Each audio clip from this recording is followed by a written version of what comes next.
Hey, welcome to Module 4.8. In this one, it's going to be a real quick one because it's just a carryover from the 4.7. I wanted to put this in there, but the mind map was getting all too clunky, so I said, well, I'll just do this in the short little module. Module 4.8.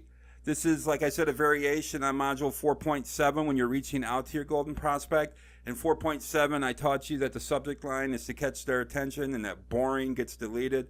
And you want to get their attention to let them know you're not the typical person reaching out to them via email. That's important to do. Also, that intro paragraph, that should be the same as well. You want to prove to him or her that you read their content, or you read their book, or you read their newsletter. So that's really important that you keep that in mind as you do this modified intro. So let's say you don't want to do an interview, and you need to have another way to reach out. And there's a bunch of different reasons why you may not want to do an interview. That could be you're nervous about it, or maybe you don't want to post interviews on your website. Maybe you just don't want to do that. And you run an e-commerce site, or your client runs an e-commerce site, and they don't want interviews on their site. I never really understand that, because I think if you get the interviews relevant and it's relevant to your end users, why not give them something to introduce them to somebody else? Why not give them something else to read? It's not going to hurt your sales. You're certainly not going to interview your competitor. So I just don't really understand that. But let's say you don't want to do an interview because you're nervous and you don't have any interview skills or whatever, and you just don't want to have that tactic in your arsenal. So what do you do when you reach out? Well, that subject line has to catch their attention. Like I said in the other module, what do you do to get their attention? Well, the best way is to opt into their newsletter, then reply to one of their newsletters. That gets their attention. That's a subject line they love. RE, whatever the subject line of their newsletter is. That gets their attention. That gets you past that stage. First paragraph is simple. You just prove to them you read all their stuff. Now, what do you do if you don't want to interview them? What's the second paragraph? What's the rest of the email going to be? Well, this is an alternative. Well, you did a bunch of good deeds for him or her, right? I hope you have. Remember, reciprocation is huge. It's something that Eric Ward was big into.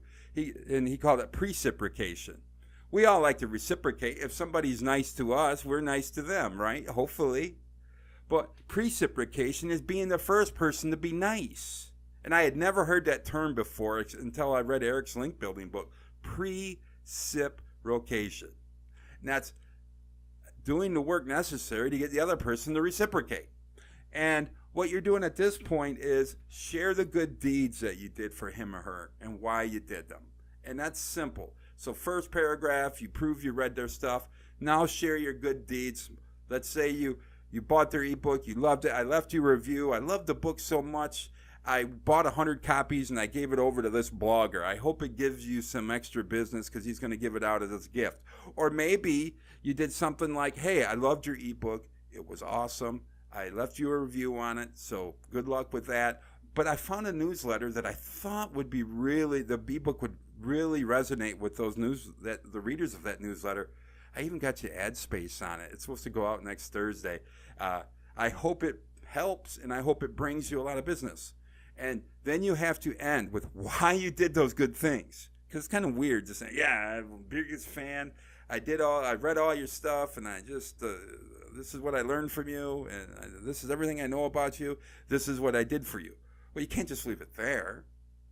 What do you put next? Do you put your ask? No. All you do that later. We'll get into that in the upcoming module. You saw the opportunity, and you hope it helps them. That is why you did it. And you leave it at that. Did it cost you $100 to get them into another newsletter? Whatever you did for them, you still don't ask for anything. You just saw the opportunity to help them, and you did. So that's what I recommend you do. That's the modified introduction to a golden prospect. That's different if you don't want to interview them. Tell them about the good works you did for them. That's a perfect opportunity for you to build that relationship. And let's say it's a smaller prospect that isn't a golden prospect. What if it's a silver prospect that you're just reaching out to? Well, at this point, obviously you're not going to be able to go buy a bunch of bulk orders for ebooks for silver prospects because the budget would just get waxed. So you have to come up with other good things to do for them. But these modules are about golden prospects. Modules 5 through 8 will be about silver prospects, and we'll get into good things you can do for silver prospects and those. But for now, if you don't know what to do for your golden prospects to help them, go back and read some of the other modules. I get into great details, and I watch it rather.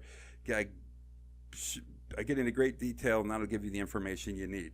All right, so that's module 4.8, just a modification of the intro letter to your golden prospect. Thank you. I'll see you in module 4.9.